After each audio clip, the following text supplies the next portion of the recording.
Well, welcome back to the Pens and Poison podcast. I'm your host, Lisa, and today I have Peter Biles with me. He's the author of 4 books, most recently the short story collection Last November. His writing has been featured in Plough, the Gospel Coalition, Dappled Things, and several other places. He also writes a Substack called Battle the Bard. Peter, thank you so much for joining me today. Thanks so much for having me, Lisa. Okay, Peter, tell me a little bit about your writing. I'd love to hear about, what inspires you, what you like to write about, and how you got started with being a writer.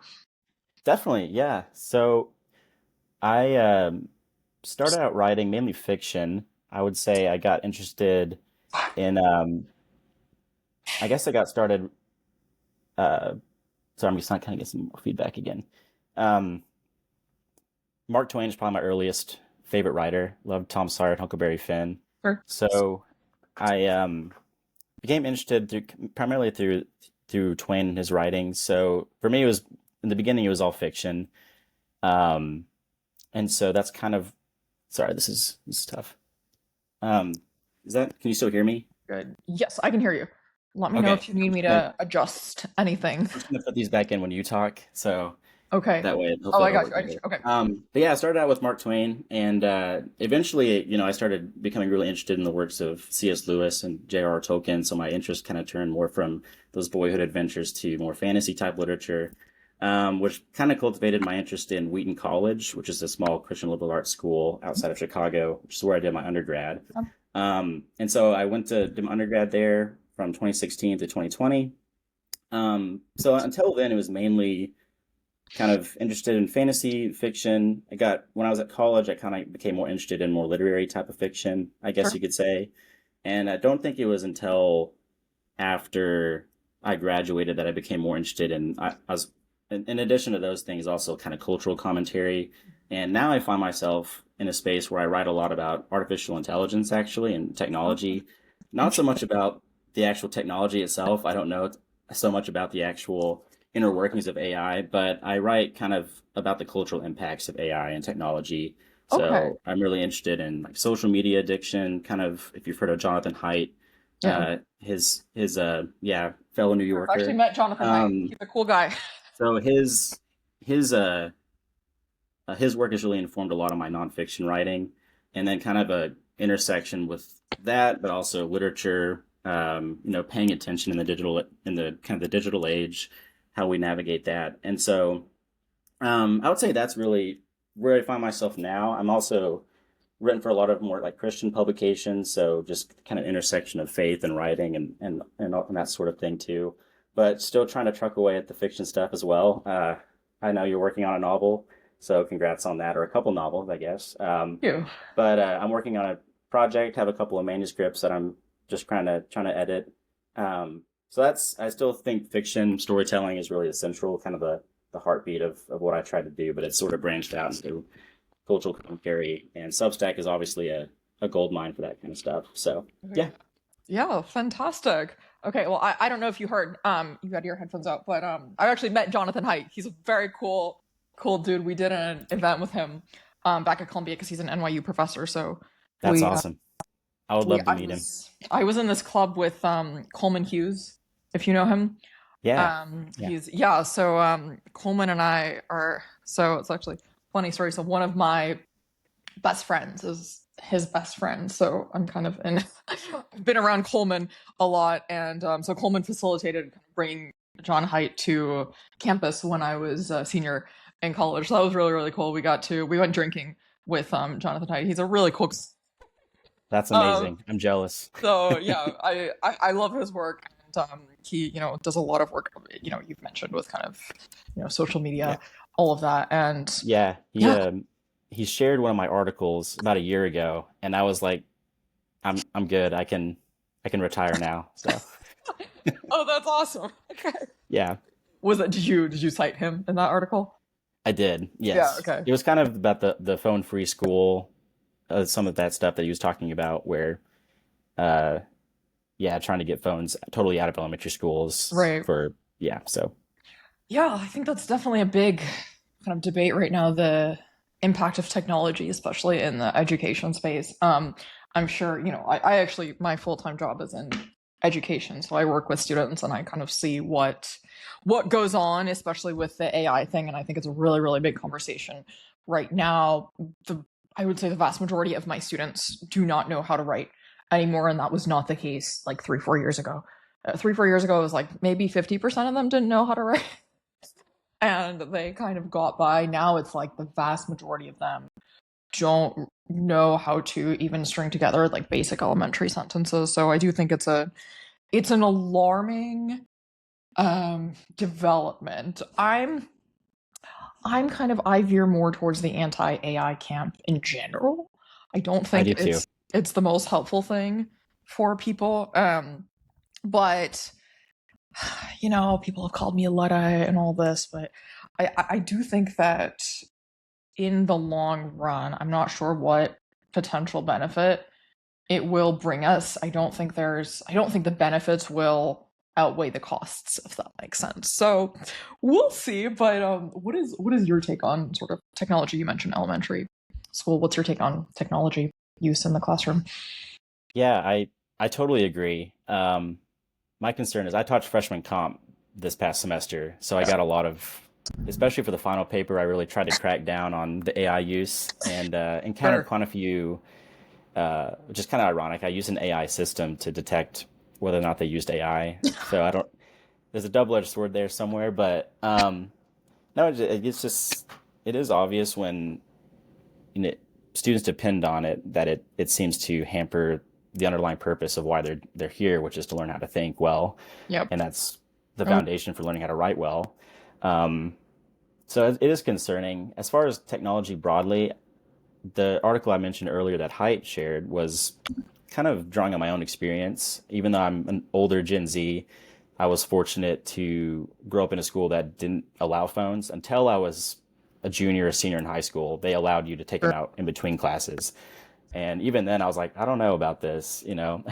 Yeah. So people call me a Luddite too. um, but I think overall, just because we develop these technologies that make things more efficient in some areas doesn't necessarily mean that we need to adopt them wholesale. And I Right. think that's kind of what you're seeing with AI is that it's very impressive, and I'm not denying it has applications in, certain sectors. Um, but it does seem like in education, caution, the conservative impulse to say hesitate is probably the best way to go. Sure. um, Especially when there's so much evidence that it just doesn't, reading on the actual page, taking notes, um, just in Right. person education is seems to be shown to be obviously superior to these, online mediated Yeah. way of doing it. So Even as something I would say as simple as handwriting notes versus typing notes. When I was in school, I basically handwrote everything. Even when I was in college, to study for exams, I would find that the most helpful thing would be to kind of recopy all of my notes just to study because I just found that writing it by hand just helped with that memorization. And that's just how I studied for all of my exams. I would have this like giant piece of paper and I would just like rewrite all of my notes, and that tended to work for me very well. And I think that using technology obviously is helpful in some ways, and I do use AI for some limited things when I work, but I think that at the educational level, especially when your brain is still developing, I think by the time you're maybe 24, 25, fine, you've already kind of learned how to think for yourself. But before then, I think especially in kind of middle school, high school, and even college, I do think that it's so, so important to learn how to think and learn how to write, because at the end of the day, writing is just a proxy for thinking, right? So mhm. if you're a strong writer, you're also a strong thinker, and if you're able to express yourself verbally, that is a really good indication that you have some really, really great ideas out there that you can just, essentially think for yourself. So I think it is a little bit unfortunate that so many people, I think, have turned away from the importance of writing and have just fully become reliant on AI. And I don't think that that's doing anyone any good. Yeah, I definitely agree. Um,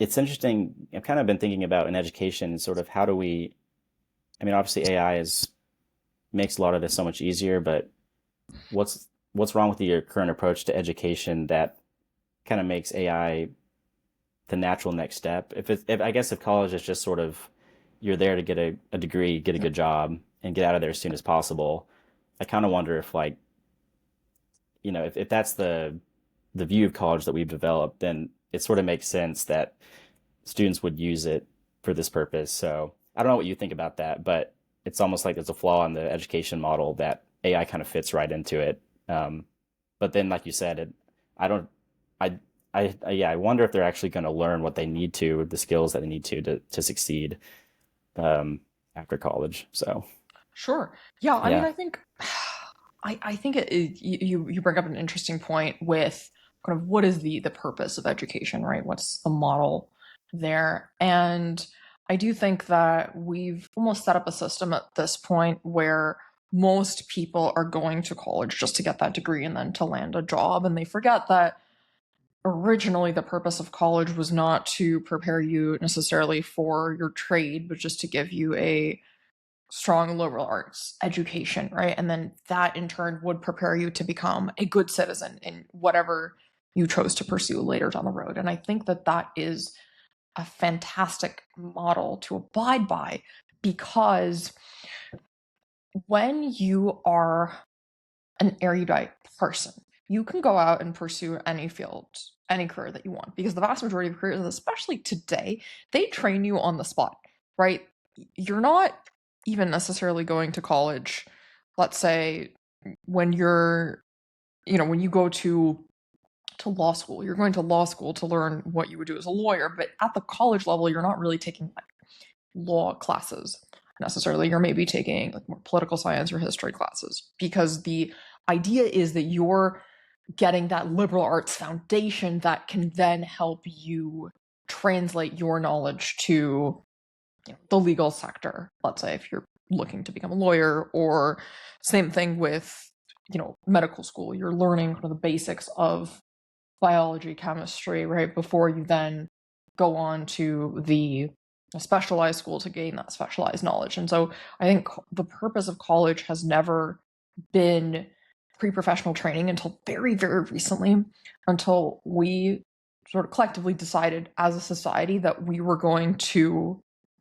just have everyone go to college, and that every single prestigious job, whatever, would need a college degree. And I think that that's such a strange way to look at things, because you don't need a college degree if you're going to get some random like marketing job. You don't need a college degree. Most of my high schoolers that I work with can do like a social media marketing job, right? You right. you, you don't need to go to college for that. It's not, you don't need that specialized level of training. And if you want to go to college, you should be going to college because you're interested in pursuing knowledge versus getting a job. So I think that just fundamentally how we've started to think about higher education has shifted. And I think that that has not done anyone any good either. Yeah, that's very well said.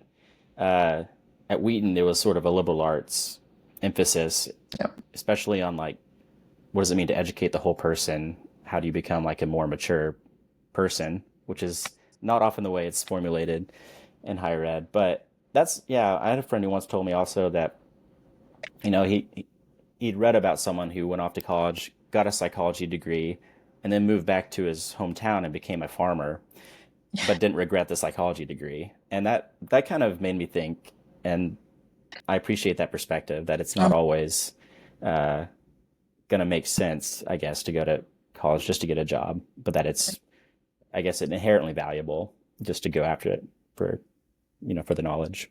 Yeah, I mean, I think we just think about it so incorrectly, and so many people will miss kind of the purpose of college, this educational landscape. And I think that's why you see maybe a little bit of what's going on at my alma mater, for instance, Columbia.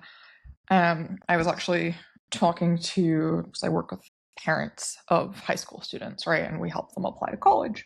So I was talking to one of our clients, and she said, absolutely no way do I want my daughter to apply to Columbia. And this particular client was Indian, so she has absolutely no connection to, whatever the anti-Semitism going on campus. But she said essentially, the purpose of college is to learn, and if you're there and half the classes are canceled all of the time because college has become this like activist hub, then I don't see the point of paying all this money to send my daughter there. I want her to get that baseline level of knowledge. And I think that's absolutely true, that because we've lost sight of the purpose of college, which is education, not necessarily, I think there's almost a lot of it now seems to be involved with like social change also, right? Like people are like using colleges as like campus protests, and that's nothing new. That was happening in the 60s as well, but there's certainly a resurgence of that because I think we've lost the just general purpose of education leads you to become a stronger thinker and a better citizen. And if you are violating the law and going out and protesting and not going to your classes, then you certainly are not a good citizen of America or the world. By that, by so I think it's a little bit that I think what's happening right now on college campuses is very much intertwined with this idea that we've lost sight of fundamental purpose of education, right? Definitely. Yeah, I think conflating education with activism, just exactly what you said. And I can't imagine, I mean, I saw the headlines of Columbia so much I guess it was about a year ago. So, and I know that school apparently has a history of that type of, you know, campus behavior, but even so, yeah, I mean, I felt a little bit at Wheaton. It's different because it's an evangelical institution. So Sure. there's another element to this that made it interesting to observe at Wheaton because it's not just political. It's also how do you as a person of faith engage with basically the Trump era because I was there during his first term. Sure. And, that was really divisive because no one really, most of the student body was probably more, uh, I guess I don't want to say on the left necessarily, but left leaning and definitely anti-Trump. Um, Not to, include Sure. him at the center of it, but it was interesting to see how that really did kind of affect the conversations there. And, a lot of it had to do with the typical stuff of like race, gender, and sexuality, and so it was a confusing it's confusing times, and being at Wheaton kind of in that and during that era was um, I was just there as an English major. I wasn't really super a very pretty under the radar type of guy, but Sure. and I had a good experience there. It was a great education, but it just seemed like it is kind of a widespread tendency for colleges to kind of feel like they need to be on the front lines of these social issues when maybe they just need to stick with they'd be better off just producing good citizens who may go into activism, may have something to say about these issues, but you know, not necessarily the place or the time to just focus on those things as Right. opposed to just getting a good education. Yeah, it's interesting that you mentioned that even Wheaton students are maybe a little bit more left leaning. I would have maybe expected a college with a strong kind of religious foundation to be at least a little bit more conservative than your average. I'm sure it's more conservative than your average Columbia, whatever. But that's so interesting that it's still maybe a little bit more left leaning. That I would not have expected that. Yeah, I guess I don't want to give a wrong impression of Wheaton. It's an interesting place Sure. historically because both sides of the spectrum will be upset by Wheaton's official posture towards towards certain issues. Okay. Um, but yeah, as far as when I was there, there was a lot of talk. It's interesting to observe kind of how there's in that evangelical community at least there's a huge concern about conflating or mixing up politics and religion, Yeah. but oftentimes the critique was about I sort of over time realized the critique is like mixing up politics with conservative or excuse me, mixing up religion with conservative politics Oh, or politics on the right. There wasn't as much of a concern about mixing up uh, kind of Christianity with more left-leaning social justice type focused Sure. politics. So I thought that was interesting. But yeah, most of my professors didn't really talk about politics. They kind of towed the line, I guess. But yeah, the student body, it seems like there was always someone was always posting something on the bulletin board that would upset somebody else, and uh, but that's just kind of par of the course, of a place like that. So, Always but something. yeah, I mean, a lot of conservative students there too. I'm more on the conservative end, so I was definitely not alone. But and maybe it was just more of a cultural thing too at the time. Sure. Yeah, well, I guess the nice that you had at least some other people who are more conservative leaning as well. I think at Columbia that was a very, very difficult ask. There were some. There was I ended up befriending a lot of Catholics uh, Hmm. because of they were the only ones who were not fully to the left. We had this new program actually that launched my I want to say my junior or senior year. It was called the Morningside Institute. I think you would actually really love this. So it was run by this. It was not affiliated with Columbia, but it was kind of marketed towards Columbia students, and it was essentially this like they had like bi-weekly meetings where you they had like book clubs, they had like lectures come in, and it took place in like the old cathedral up by campus. And the idea was kind of, Christian humanistic education because the Columbia Core, which was originally supposed to provide that sort of humanistic education, was no longer providing that sort of education. So they essentially came in and made their own like lecture series that you could just attend for free. And I thought it was actually one of the best opportunities at Columbia by far. And I actually got to hear from non woke scholars who actually wanted to talk about literature and history and philosophy and all of this. And I met some really, really wonderful people. I'm still in touch with the director there. And I would say I actually met some of my closest friends like through that program. So I think there's some redeeming factors, but by and large, it was very, very difficult to find people. And basically, everyone who showed up was Catholic. I was the only non-Catholic. Yeah, Yeah, Catholics have so many good. They have, they lay claim to so much good literature too. yeah, So it's you got your Flannery O'Connors and your Walker Percys. So for yeah, sure. we got a lot of good people. Yeah, so that was really fun, and you know, I wish that there had been even more of that when I was a student there. They still do some like virtual. I can send you. They do like virtual like lectures as well if you want to check out Yeah, the virtual definitely. ones. And they're completely free. And the director there is fantastic. It's called the Morningside Institute. If anyone is interested, I'm giving them free PR over here. Um, but anyway, yeah. So let's maybe shift a little bit towards kind of writing. Yes, So, what got you into, I guess, first of all, creative writing, and second of all, the Substack world? We can talk about a little bit as well. definitely. Yeah, and I apologize. I think I realized I was getting feedback because I had this open in another tab. Oh no, you're So I think I had. So we're all better now. we're all good. Okay, So perfect. maybe I can repeat a little bit of what I said earlier if that was incoherent. But yeah, I think I can't really explain exactly what got me into creative writing. I remember starting writing when I was about in first grade, and it actually started with a fascination of just the physical book, stapling pages together. And before Mark Twain, I was interested in the Redwall series, so the Mhm. animal stories. Yeah.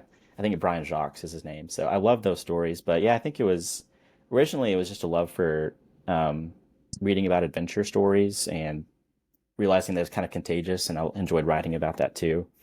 Um, but yeah, like I said, I sort of went from those sort of children's stories to uh, Mark Twain, and then later on to people like C.S. Lewis and Tolkien, George MacDonald. I would say was another one.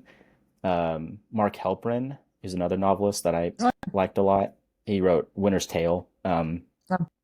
So yeah, so I think um, and my own writing shifted. It was I sort of copied Mark Twain as a lot of my early stories were just about kids hanging out in the woods and and up to no good. Um, but yeah, then it sort of morphed into an interest in fantasy. And now I'd say my fiction is kind of, I guess you'd call it magical realism. I'm interested in, I appreciate literary writing for the style and the prose. Um, but a lot of, and we probably talk about this too later, but you know, focusing so much on the prose but or the style, but losing some of the narrative Um, appeal, I guess. So yeah, I still love the Lord of the Rings, Chronicles of Narnia, some of those foundational stories for me that offer that. And so, yeah, I guess I just always loved to read. I was blessed to be in a family who read a lot. My dad was a scientist. My mom was also in the sciences, but they had the great book series, and they always encouraged us to read from a young age. So that helped a lot, I sure. would say. Very, very grateful for that. But yeah, I think, and I'm sure just the joy of writing, the joy of creating. It's kind of when you get in the flow state of mind, there's nothing quite like it. And I think it's harder to get into that place with all the distractions we have today. But um, Oh, yeah, it's great. So that was maybe a little bit too much of a long answer, but Substack, I don't really remember when I first got into it. I think I probably first heard about the platform when Barry Weiss launched the Free Press yeah. under the other name of whatever it was. So and maybe that's not even true, but I remember she was one of the early ones to take advantage of the new platform, like in 2021 or 2022.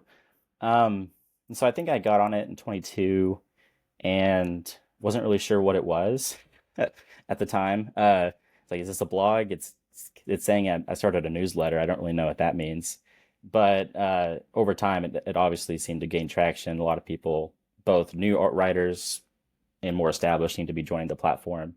So yeah, I don't know. I think I've kind of been in. I've sort of been blogging, or I had like a blog spot when I was younger. So I've always tried to keep up with just independent writing. And then being fortunate, to publish in some other venues, like I had an internship at Plough, which is a publication in upstate New York. Um, that was kind of what launched my, I guess, literary journalism interest. So now it's sort of a mix of still trying to do that sort of freelance writing, but also developing.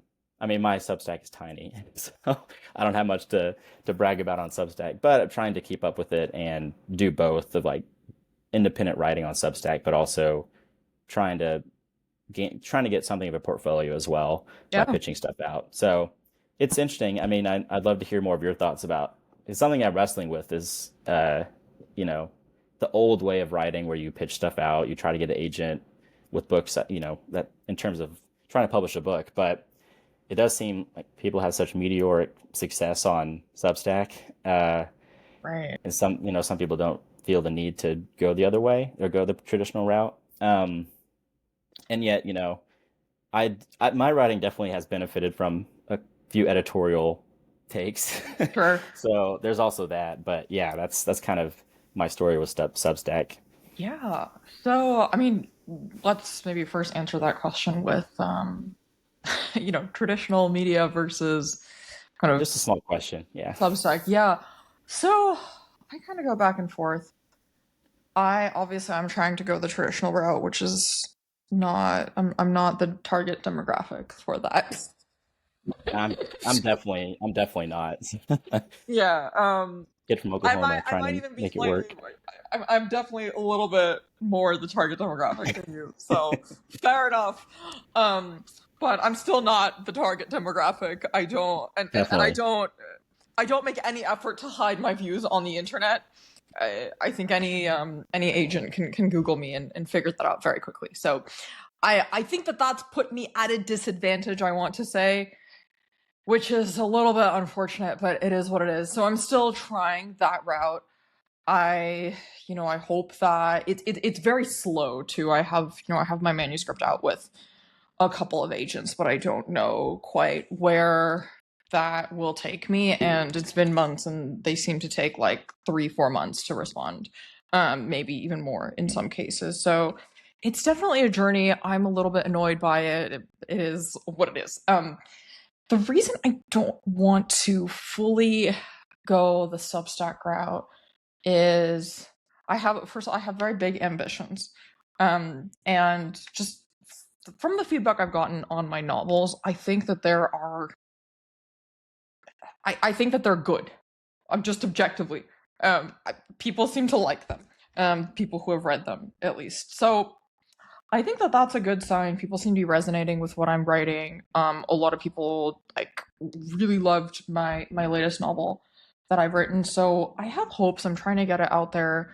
And I want to see if I can sort of make a name for myself as a writer. And my ultimate goal is to kind of transition away from education and kind of do writing more full time. And I think that there is money that can be made in writing, and I think it's just a lot harder to do it through kind of a Substack scenario. So, I make some money on Substack, but it's like pocket cash, right? So I think it's a lot harder to do that versus if you're successfully pushing out books and people are reading them, and I think people would read my books if I were given a chance to publish them. I think it's a little bit easier to kind of make a living that way, at least right now, unless you like really luck out on Substack and you get one of those like purple check marks, which I don't know. Maybe someday, but right now I think traditional publishing is kind of my best bet. I mean, there's also like some people have been discovered like through Substack, but again, I don't think it's my demographic getting discovered on Substack, right? No one people are going to, it's still kind of the very ideologically driven that way. So I think it's so unfortunate that the writing world's just so ideologically captured to the point where it's a little bit impossible to make a dent unless you already had a name for yourself previously. But I'm still trying, and we'll see what happens. Yeah. Yeah. Well, keep going for sure. I've tried a little. I haven't put as much effort as you have, and for one thing, it's hard to find where the agents are. I guess there's the databases you can find on writers and poets and stuff like that. But yeah, just finding an agent who seems would even take interest in it. And like you said, that sometimes they just take. Well, the agents I've pitched to just haven't. Most of them haven't responded at all. It's been a couple years. So, but also I wonder. I guess one thing I wrestle with my own Substack is it seems to be like the platform still privileges uh, like essays and nonfiction. Yeah. And so I've been posting. I don't really consider myself a poet foremost whatsoever, but I've been doing it a little bit more and sharing it on my Substack. But probably because I don't really have as much ambition to send out my poetry. It's just Mhm. something Yeah. so, occasionally a poem will come, and I think it's nice to write it down and to share it with people. But I think for me, it's hard to know because I write this blog about AI and culture on this other site. I'm like not really sure I'm not really sure what my Substack is trying to be exactly. Is Right. it a creative writing site? Because sometimes I put essays on there, but I think my problem is how do I kind of I hate to use the word branding, but like in this day and age, how do you brand yourself as a writer? Am I a cultural commentator or a fiction writer who also does Right. cultural commentary? And Substack is kind of a mishmash of all those things. Sure. But I feel like you've had a lot of huge success on Substack because had just some excellent essays put out that have garnered a lot of attention. And but yeah, it's hard. I think for me, it's hard. Substack is tough because fiction there just doesn't seem to be as much of a readership for it on the platform. I could be totally wrong about that, but and plus, even if you publish on Substack, a lot of publishers won't. It's like once it's out there, and other Oh, yeah. magazines won't take it. So it's yeah, Yeah. So I think fiction is hard. Um, I think what you did with self-publishing a fiction book is probably your best bet. Honestly, I think it's very hard. Substack does seem to essays go viral. I don't know about short stories because I think people just don't read them in that uh yeah, or to especially the like same literary short volume. stories. Yeah, Yeah, I don't think people read them as much, which is sad. So what I'm trying to do, because obviously, well, I never really considered myself an essayist or a nonfiction writer, and I just got into it because I thought, hey, this is how I can get people to start reading my writing, and then I can, once they know who I am, then they start reading my fiction, right? So that's kind of Right. my strategy right now is, and I find that I enjoy writing essays more than I thought I would when I first started, like a year ago. I had never really written an essay in my life outside of like college classes. I really didn't know what I was supposed to do, and I had never really been published anywhere. And I started it. I wrote just kind of. I guess I was thinking of it as a blog at first. I wrote this just like post that's like the history of literary criticism, and it was just like an overview of literary criticism, and that one got me like just 100 subscribers like right off the bat. So I was like, okay, great. And then I had again, I didn't know what it was like to write essays, which is crazy to me because now all I do is write essays. Now I'm like a pro at essays, but a year ago I had only ever written like creative writing, and obviously I wrote essays for school, but it was a little bit different, like college classes type essays. And I had this I wrote a couple of like other like bloggy type posts, which didn't do very well because I didn't know what I was doing. And then I had this personal statement that I wrote for graduate school apps. And I didn't end up sending it. I ended up writing a new one because everyone I had shown it to had said, don't send this, it's too inflammatory or whatnot. So I decided I was going to publish it on Substack because why not? I wrote it and it was good. And so I went back, I edited it, made it a little bit more like an essay, and I published it. And that was my big essay, Leave Literature Alone. That is still my most successful essay to date. Yep. And I first published it, I thought, whatever, if people are going to get mad, no one's going to read it anyway. And all of a sudden, I don't know how it just like blew up. I had like literally 100 subscribers on Substack. I was fully no name, whatever. And I think Sam Kahn found it. He writes the Republic of Letters, and he's an editor at Persuasion, so he reached out to me. I did a piece for Persuasion, just like fully first thing I've ever written for any sort of semi-professional magazine. Did a piece for Persuasion, then that obviously got me a lot of attention. People started subscribing to my Substack from there, and then like basically overnight I got 1,000 subscribers from that one essay. And that's how I discovered your work. That's how most people find me. That essay. And then from there I was like, okay, well, I guess I have to actually write essays. I know the pressure's up. Yeah.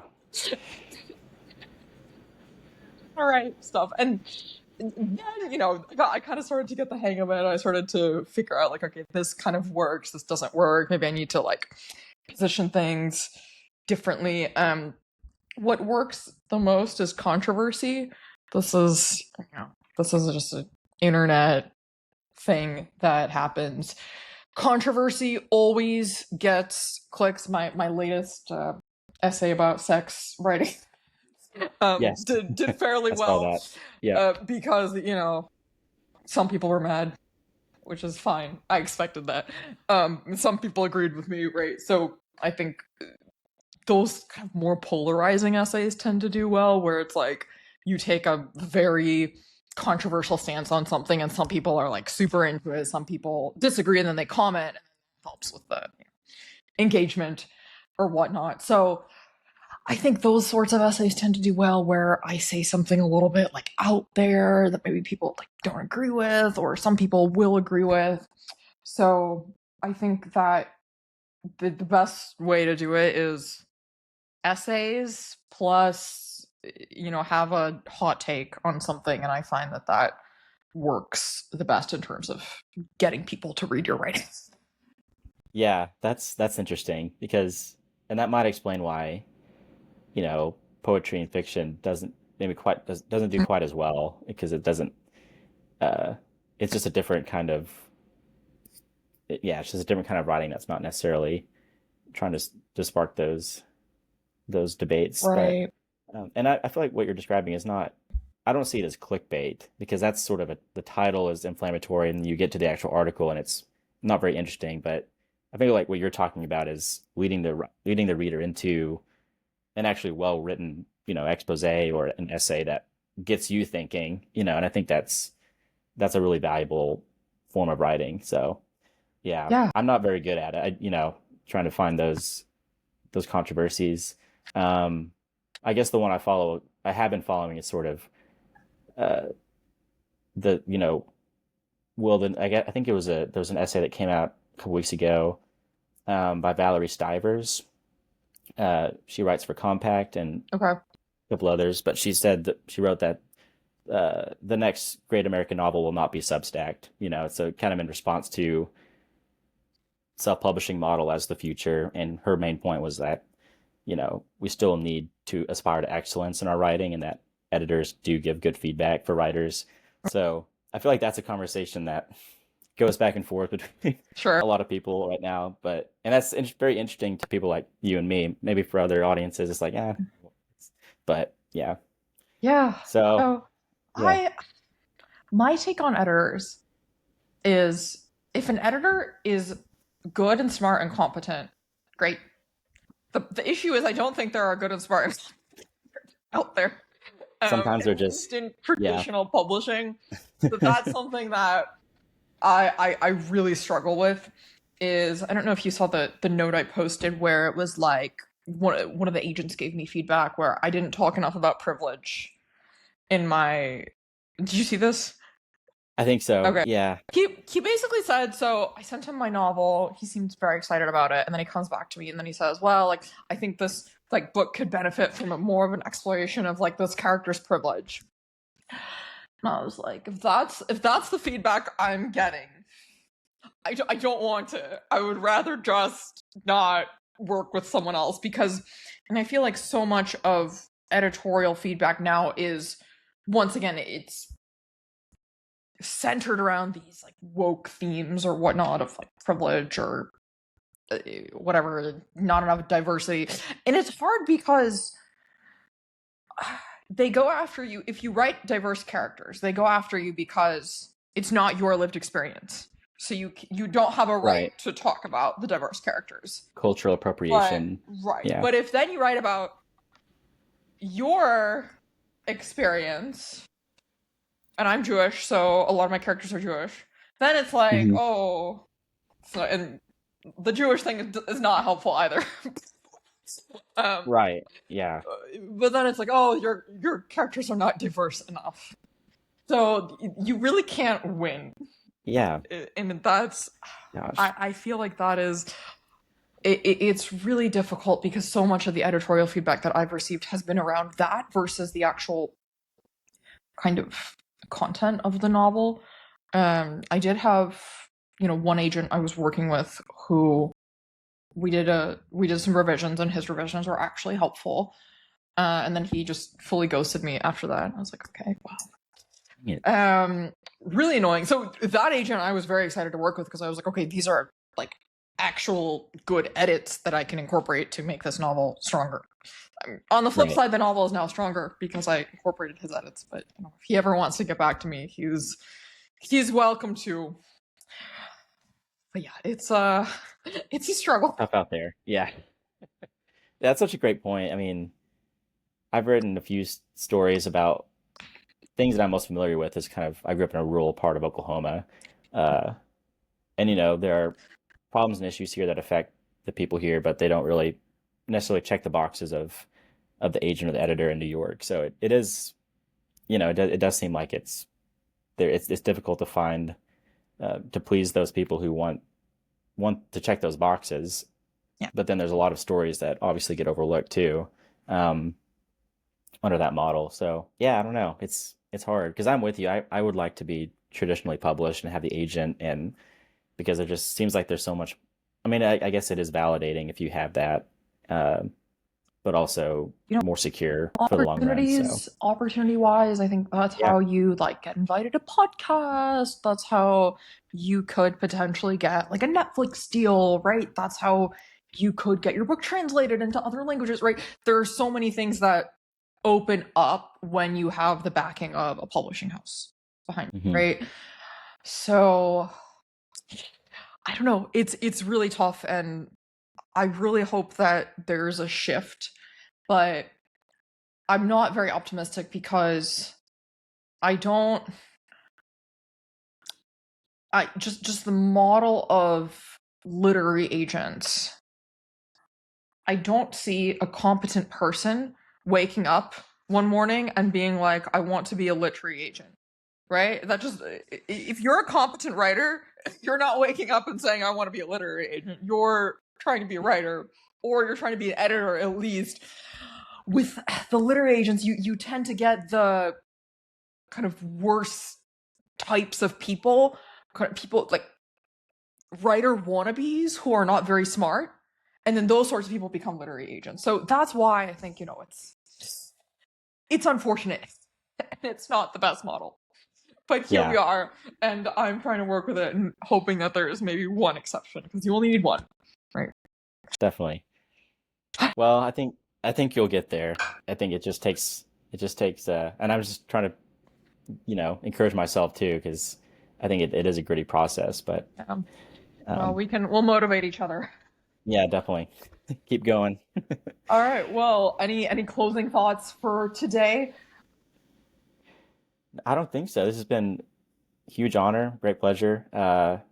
Yeah, really good to meet you online. One of the benefits of technology is that we get to do this. So Yes. sorry about the early technical difficulties. Oh no, you're good. I did, yeah. So hopefully it comes out okay. But yeah, thank you so much, Perfect. Lisa. It's been great. Of course. All right, good. Well, we'll get this up soon. And to all of you listening at home, thank you guys for watching, and we'll see you next time.